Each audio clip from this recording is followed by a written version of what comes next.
Praise the Lord, hallelujah. धन्यवाद, धन्यवाद, धन्यवाद, धन्यवाद। हमारे प्रभु परमेश्वर के अति पवित्र नाम की महिमा होवे। धन्यवाद, धन्यवाद, धन्यवाद। प्रियो, 2025 अगस्त महीने के हालेलुया 25 तारीख सोमवार के दिन परमेश्वर की स्तुति और आराधना के लिए परमेश्वर ने हमें अवसर दिया। इसके लिए हम परमेश्वर का धन्यवाद करेंगे। धन्यवाद प्रभु, हालेलुया। धन्यवाद, धन्यवाद, धन्यवाद, धन्यवाद, धन्यवाद।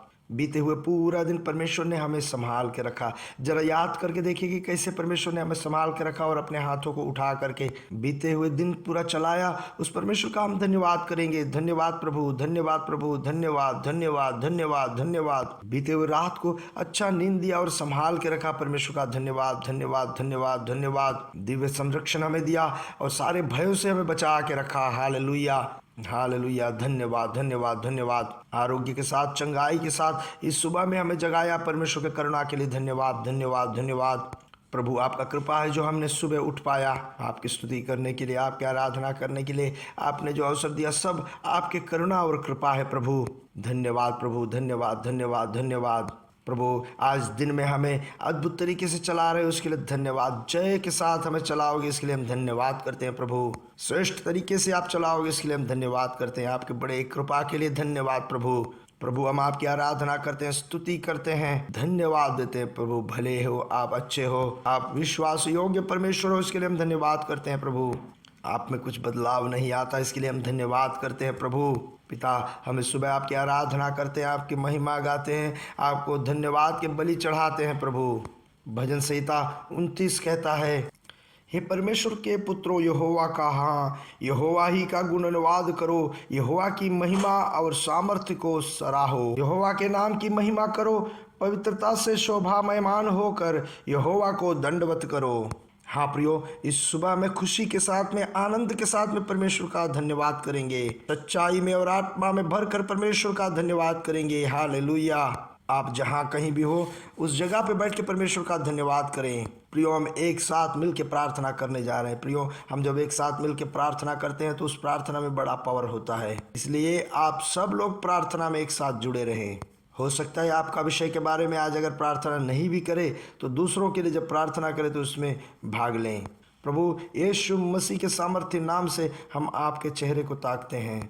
अब्बा, आज इस आवाज़ सुनने वाले सब लोगों के लिए प्रभु यीशु मसीह के नाम से प्रार्थना करते हैं। यीशु मसीह नासरी के नाम से हम इन्हें अनुग्रह और आशीष देते हैं। ये लोग आशीष और अनुग्रह में रहे प्रभु। आपके अनुग्रह को अनुभव करने के लिए बुलाए गए लोग प्रभु, इनके जीवन में सारे अनुग्रह, शांति, उन्नति, आर्थिक उन्नतियां सब इनके जीवन में बरकरार रहे। शांति, चैन इनके जीवन में आए प्रभु। इनके पारिवारिक जीवन अनुग्रह से बने रहे प्रभु। के बच्चे उन्नति और अनुग्रह में बढ़ते जाए प्रभु। इनके सारे प्रवृत्तियों में पिता आपकी अगुवाई हो। इनके हाथों के सारे प्रवृत्तियों को आप अनुग्रह और बरकत देना प्रभु। इनके नौकरी में ये उन्नति पाए प्रभु, बिजनेस में ये अनुग्रह और बढ़ोतरी पाए प्रभु। प्रभु यीशु मसीह के नाम से दिव्य अनुग्रह से आप इन्हें भर दोगे, इसके लिए धन्यवाद प्रभु। पवित्र आत्मा, हम धन्यवाद करते हैं, विशेष करके रोग अवस्था में जो है उनके लिए प्रार्थना करते हैं। आमीन। प्रभु यीशु मसीह के नाम से सारे रोगों के बंधन खुल जाए। कमर में जो मुश्किल की वजह से जो चल नहीं पा रहे हैं, अभी यीशु मसीह के नाम से चंगे हो जाए। आरोग्य के साथ में उठ खड़ा हो। यीशु मसीह नासरी के नाम से खड़े हो जाओ। और इस अभी जो कैंसर से पीड़ित हैं, ऐसे लोग यीशु मसीह के नाम से अद्भुत चंगाई पाए।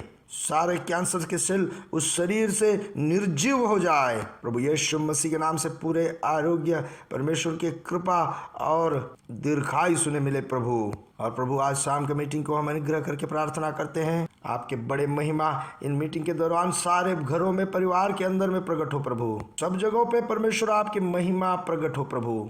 प्रभु आपके बच्चों के जीवन में आज सोमवार के इस दिन बड़े अद्भुत प्रकट हो प्रभु।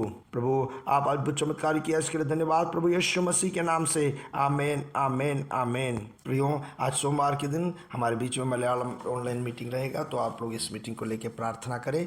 और कोई अगर भाषा जानने वाले कोई हैं तो लिंक उन्हें दे दें। और ज़रूर आप इन मीटिंगों को, आज का मीटिंग हो चाहे बुधवार का मीटिंग हो और हमारे फ्राइडे के चारों मीटिंग है, सारों मीटिंगों को लेकर के प्रार्थना में लगे रहे। परमेश्वर आपको अनुग्रह और आशीष में रखे। इफिसियों की पत्रिका 6वां अध्याय उसका 16 वचन आज पवित्र आत्मा हमें दिया है।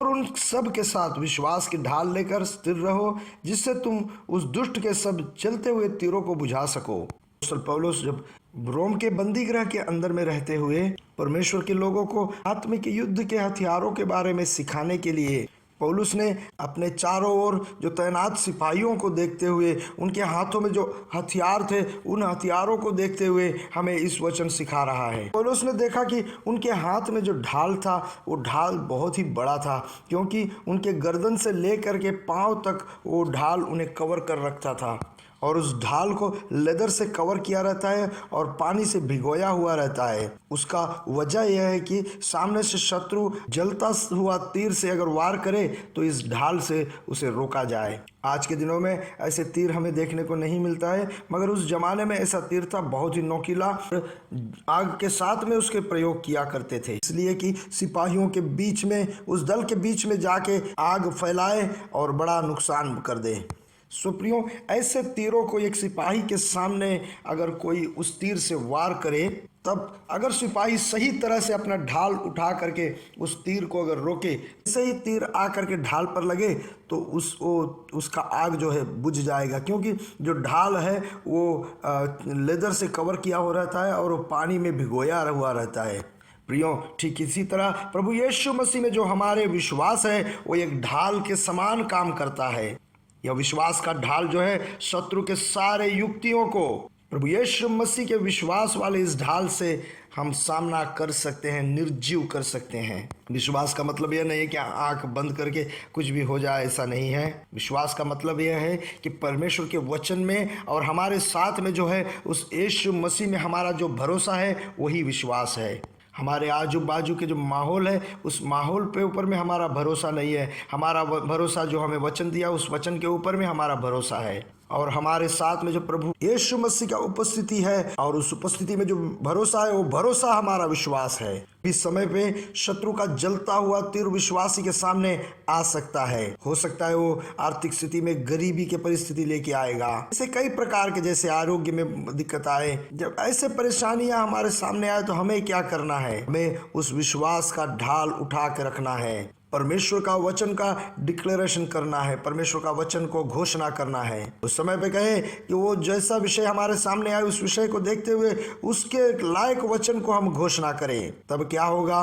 उस शत्रु का जो जलता हुआ तीर है उसको बुझा देगा। हम जानते हैं दाऊद के सामने जब गोलियात खड़ा हुआ तो गोलियात से दाऊद ने ऐसे कहा, तुम बड़े हथियार के साथ में आए हो, मगर मैं सेनाओं के यहोवा के नाम से तुम्हारा सामना करूंगा। दाऊद के मुंह से निकलने वाला इस शब्द ने गोलियात का भीतरी शक्ति को तबाह कर दिया।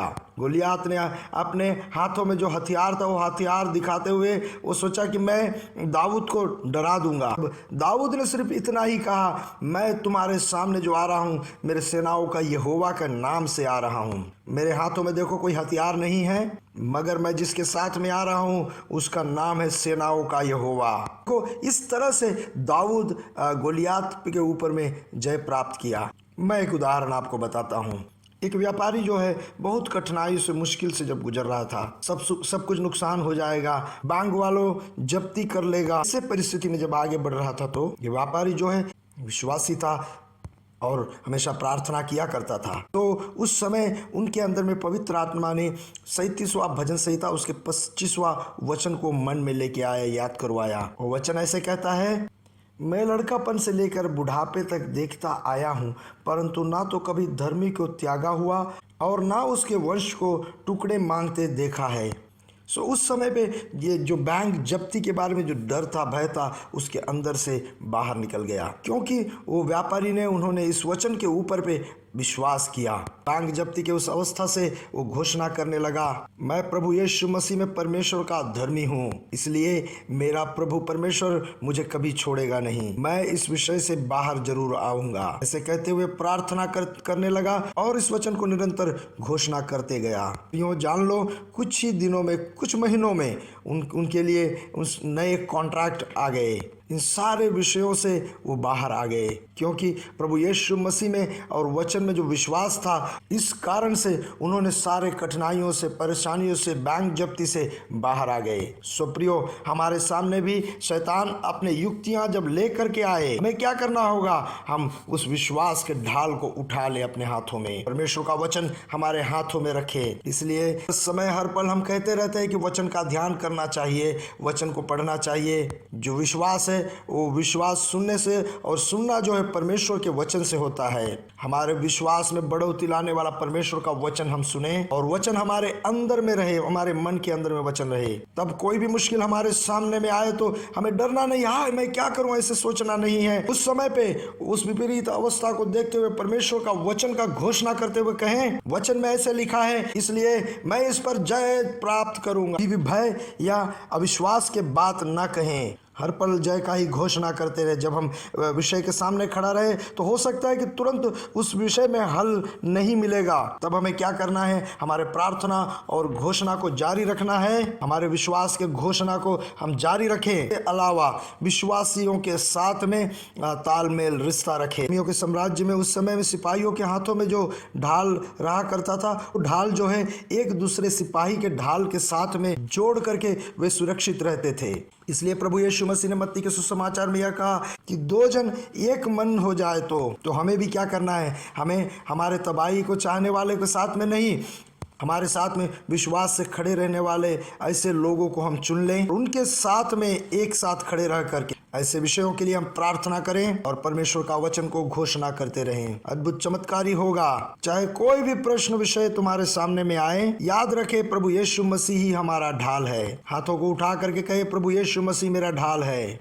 भजन संहिता कहता है, प्रभु परमेश्वर मेरा ढाल और बल है, प्रभु मेरा ढाल है और मेरा ऊंचा गढ़ है, इसलिए मैं प्रभु पर आसरा रखूंगा।